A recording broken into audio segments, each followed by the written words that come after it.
বাংলাদেশ জামায়াতে ইসলামীর আমির ডাক্তার শফিকুর রহমান বলেছেন, গুম খুনের সঙ্গে জড়িত সেনা সদস্যদের ব্যাপারে নেওয়া বিচার প্রক্রিয়াকে সহায়তা করার স্পষ্ট ঘোষণা দিয়েছে বাংলাদেশ সেনাবাহিনী।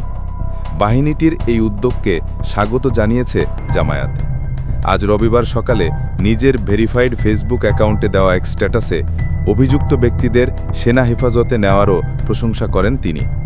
তার স্ট্যাটাসটি জামায়াতের অফিসিয়াল পেজ থেকেও প্রচার করা হয়েছে।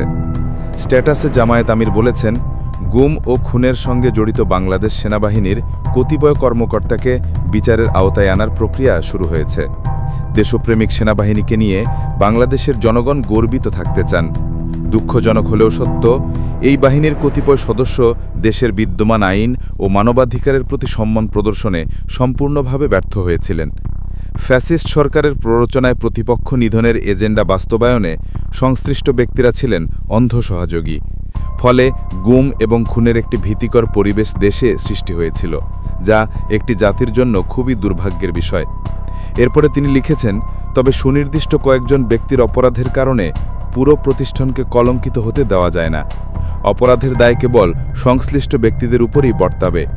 ইতিমধ্যে সেনাবাহিনীর পক্ষ থেকে এই বিচার প্রক্রিয়াকে সহায়তা করার স্পষ্ট ঘোষণা দেওয়া হয়েছে এবং অভিযুক্ত ব্যক্তিদের বাহিনীর হেফাজতে নেওয়া হয়েছে।